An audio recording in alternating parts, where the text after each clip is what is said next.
Hi everyone, it's Kirsty and today I am doing my September wrap up.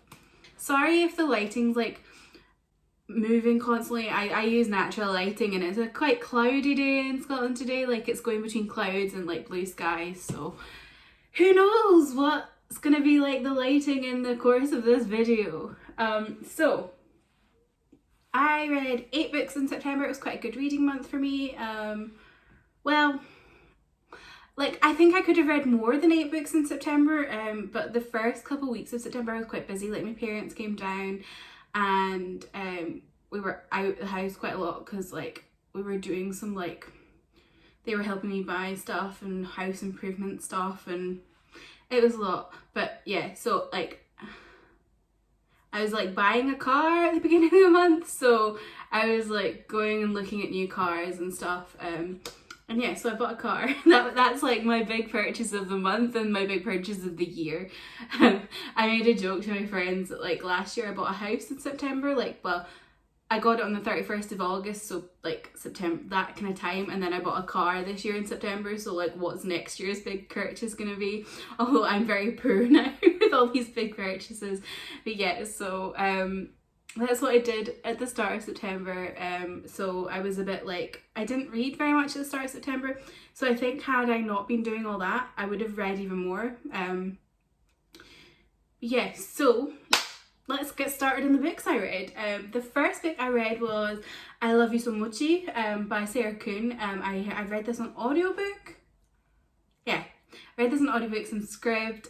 This was a really fun story.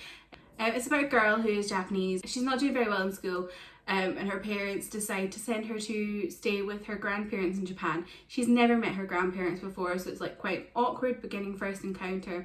And then like on her first kind of jaunt out of the house and into Japan and seeing the area, I think they're in, where are they?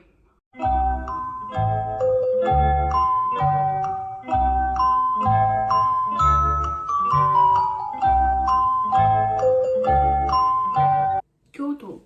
They're in Kyoto. Fucking hell, that took me ages. Couldn't remember Kyoto.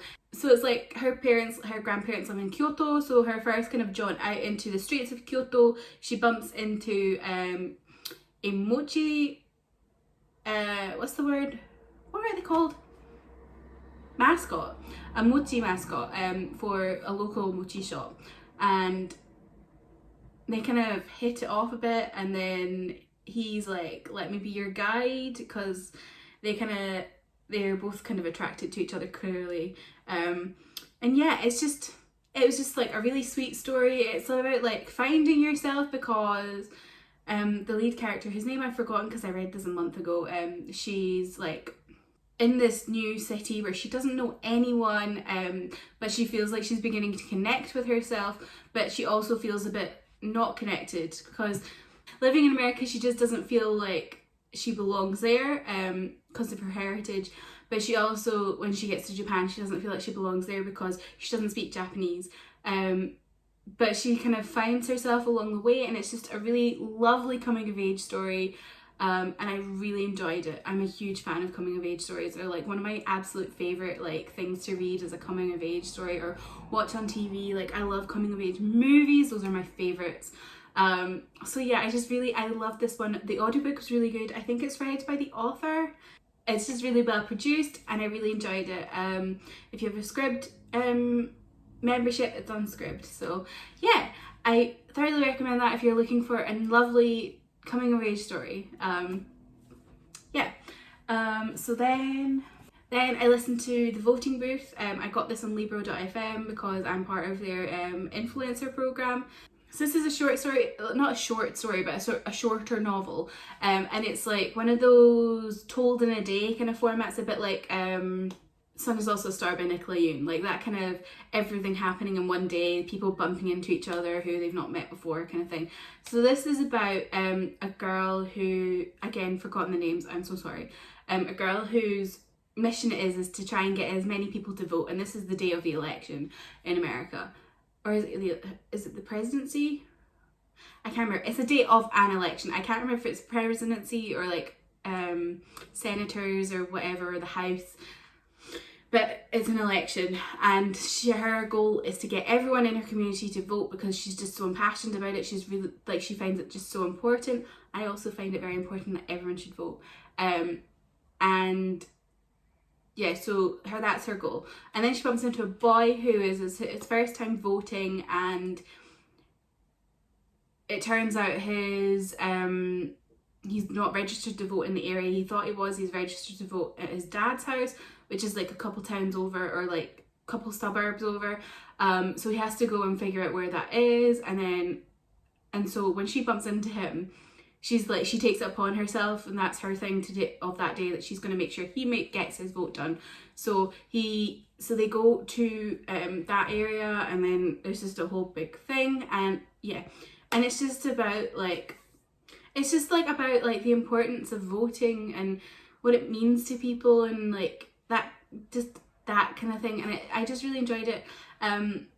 From a YA perspective as well, like I think it's really good to like read about impassioned teens voting, especially as this is about two black teens from a black author, Brandy Colbert. I forgot to say her name earlier, sorry. There's also like discussions of just the importance of black votes, because there is so much voter suppression towards black people in America, and yeah, it's just really good. I really enjoyed this one. Again, this was an audiobook, so I enjoyed it a lot. It's a really quick audiobook to get through, especially if you put it on like 1.5 to 10 speed. It's probably only about 5 hours or something. Like, I can't remember how long it took me to read it, but it wasn't very long. And it's just really lovely. I love the way it was written. I love the format. I love these kind of captured like moments of time stories where it's like, it's just the story of a day, or it's just the story of like a week or something. I find those really interesting and fun, because you see more of the kind of minute interactions that you wouldn't get in a normal kind of story, and you see what little things triggers things in people's lives, if that makes sense. I don't know if I'm making sense with that, but like how each kind of thing pieces together in the part of their day. Lovely weather we're having here. So yeah, I really enjoyed this one. It was really fun, really good, yeah. I recommend that one. I think that one's on Scribd as well. I don't know if it's the audiobook or if it's just the ebook, but I remember seeing it. But yeah, I enjoyed that one. And then I read The City of Brass by S.A. Chakraborty. This one's been on my backlist for a long time. I think about 3 years. Like, since it came out, I've been wanting to read this. And I've seen everyone talking about it recently. Like, it's been a big thing on book Twitter and book YouTube. Booktube. So I was like, right, I want to read this. I'm going to read this like now. So I did. So Nati, who is our main character, she has a little bit of magic in her, but she doesn't really like to show it. Like, she doesn't show it because it's not like, people would be like, what the fuck? And she'd be like, kind of like, yeah, there. So yeah, she does like little bits of magic that no one really notices. But then one day a whole bunch of things happen, and she meets this man called Dara, and he tells her that she's actually like she has ancestors who are from the land of the Jinn or Deva, and he's like, I need to take you away from the human world. We need to go to Devabad. And they go on this adventure to go to Devabad. And it's just about Nari finding this whole new world, and learning about her familial history. And yeah, I can't really go much more into it other than that, because otherwise it'd be spoiler territory. But yeah, I really enjoyed this one. It's as good as everyone says it is. I honestly it was so good. I had such a good time reading this. It took me a while because it is a bit slow paced to start off with, but that's because there's just so much world building going on, and like, you're kind of learning as Nahri's learning about her past, or not her past, about her familial history, and it's just like, it's just really good. I cannot wait to get to the next one, because so much has happened in this, and I'm like, what is going to happen next?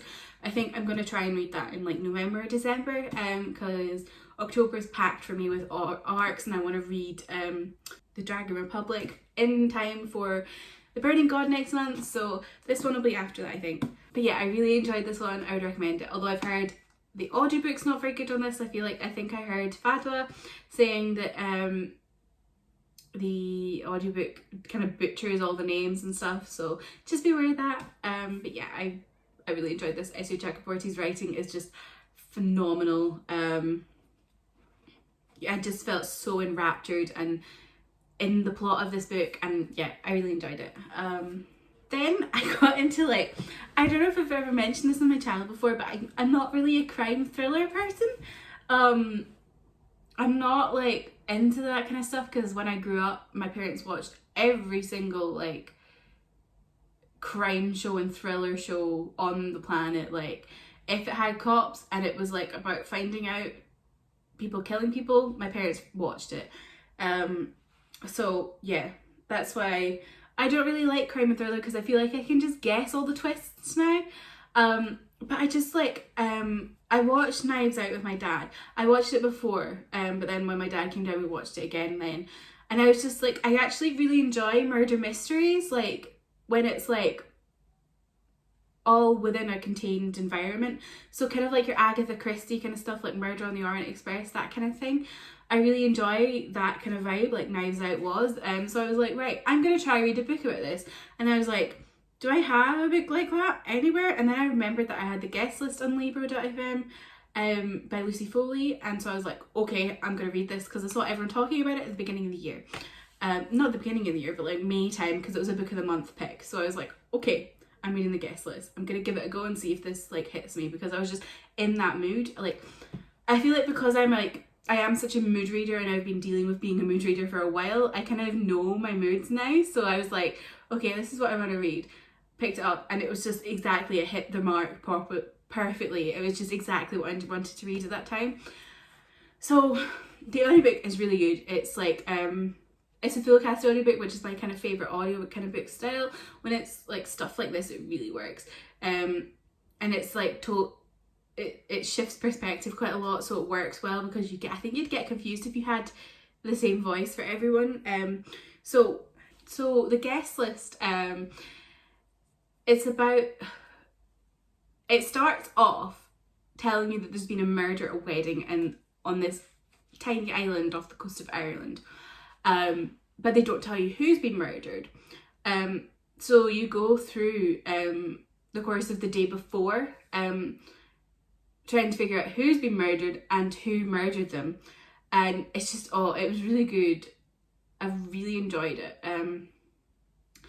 The characters were awful. Like, every single character was awful. They made me like this the whole time. Like, my fingers are like, but I like they're supposed to be awful people, because you need to kind of believe that it could be anyone who died and was murdered. So it just worked really well, and I was just like, the whole time. Like, I was like, who's it dead? I wouldn't mind if this person died. I wouldn't mind if this person died. They should all die. Because they were just like all such awful people. But I really enjoyed it. It was really good. I liked the kind of setup of not knowing who was actually dead, and having to guess who it was. And also the twists were really good. There was some really good twists at the end that just left me like, whoa, what's going on? Like, it was twist after twist, but it didn't feel like overly like shock effect. It just kind of was a coincidental kind of thing, and it just worked really well, and I really enjoyed that one. Then I read Miss Meteor by Taylor K. Mejia and Anna Marie McLemore, and I read this for the blog tour I did with Afire Pages. And this is what my makeup look is based on today. I don't know if you could tell, but it's like pinks and purples. And yeah, I really enjoyed this one. This is one of my most anticipated books of the year, because it features a pansexual main character.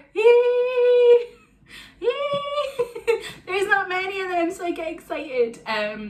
So this is about two girls who live in a town called Meteor, where and it's been called this because a meteor struck the town. And in the town of Meteor, they have a pageant that runs every year called Miss Meteor, a locally well-known pageant.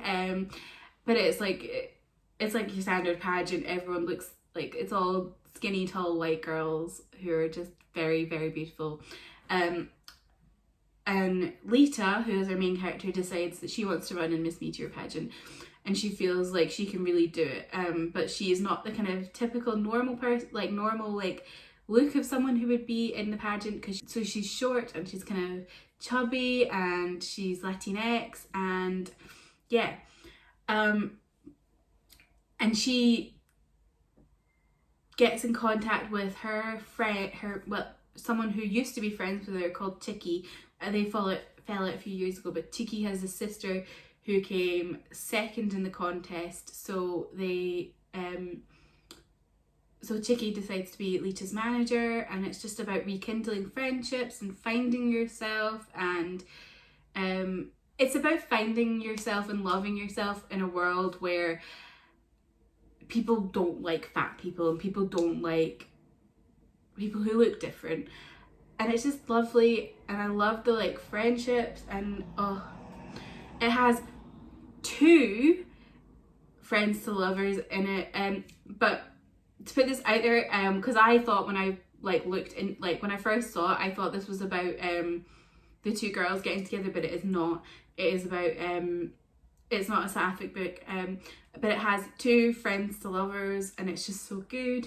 Oh, and like one of the love interests is trans. He's a trans boy, and it's just like he just is accepted, and it's just so nice. And it's about kind of, there's also parts where it's like it looks into people who accept their family members but they don't accept others. So like the boy who's trans, I can't remember his name, I'm so sorry, but his sister accepts him, but she doesn't accept Chicky, who is pansexual, and like she constantly calls her like, oh, weird lesbian kind of thing, and it deals with that kind of stuff. And I just I really like this one. It was so good, and yeah, I did like, it's a good book. I really enjoyed this one.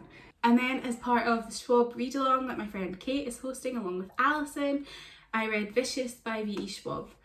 This is my 3rd V.E. Schwab book. I have like majority of her books, but somehow just haven't read most of them. But this is about a guy called Victor, who has just broken out of prison 10 years after he was put there, and it kind of goes through it's dual timelined kind of, but there's some other like little bits that are out of those timelines. It tells the story of Victor when he was in college, experimenting with stuff with his friend Eli, to do with like being supernatural powers, and it goes all wrong, and that's how Victor ended up in prison, and he's trying to catch up with Eli after he's come out of prison and kind of right the wrongs. But yeah, that's all I can really say about it, because I feel like the less you know the better it is. But yeah, this was really interesting. It dealt with like morality and like who is right in a situation like that, and it kind of like, it wasn't about superheroes, but it had an interesting take on kind of superpowers and what makes someone a superhero and what makes someone a supervillain. And yeah, it was just really interesting. It was a good one. I'm excited to read the sequel to this to see where it kind of goes from here. And yeah, I really liked Victor as a character. He was just a really interesting character, because he is not totally good and he's not totally bad. He's in the middle. He's a morally grey guy. And yeah, it was good. And I really liked the live show that Kate and Alison did for this. I tuned in and we had a good discussion. So the penultimate book I read was Bloom by Kevin Panetta and Savannah Ganucheau. I don't know if that's how you pronounce it, but this is the story of a boy who wants to leave town now that he's finished high school, but his family business needs him, and they run a bakery, but he wants to leave, so he tries to find someone who can take his place, and he meets a boy in town, and in showing him how the business works, they form a bond, and it's just lovely and queer, and I really enjoyed it. The art style is lovely. Let me find a good page. Like, it's so nice. I love this, like, the blue tonal kind of stuff. it's like what was it, Spinning, that was all purple tonal. And yeah, I just really enjoyed this one. It was really nice. It's been on my TBR for a while. I really enjoyed this one. It was so good. And then the final book I read in September is Star Daughter by Shveta Thakrar. So this is about a girl called Sheetal who is part star. Her mum was a star and left her when she was younger to live with her dad, who is human. But then her dad falls ill, and Sheetal learns that the blood of a star can save, like it has healing properties. So she goes to the heavens, I think it's the heavens, somewhere like that, like up above where all the stars live, and meets her family and asks them for help, but they say, well, we'll help you if you take part in this contest that'll allow us to become the family in power at the moment. And yeah, this is like based on like Hindu mythology, and yeah, I was really excited for this book and I really enjoyed it. It was a really interesting story. I've not really read something like this before. I did feel like the beginning, like not the beginning was like the bit between the beginning and the more kind of climactic parts, like that kind of middly bit got a bit muddy, I think, for me. I was listening to an audiobook and I just kind of was like, okay, like it felt like it was going through the motions a little bit. But the ending was really good. I really enjoyed the end, and I loved the kind of, again, this is like a kind of coming of age, kind of discovering yourself story, because she's finding her connection to her star background, and yeah, it just, and it also deals with like, again, more morality kind of stuff, because her mum's family are not like the nicest people, and it deals with humans' desire to control everything as well, because it talks about like the way stars were treated by humans in the past, and that's why the stars don't live with humans anymore. And it was an interesting read for me. I feel like I'm excited to see where Shveta Thakrar goes with her writing, because this is a good start. I think it was really interesting. I really like the relationship between Sheetal and her friend Meenal. They have such a nice like sisterly bond. I really enjoyed that. It was nice. I enjoyed it. So those were all the books I read in September.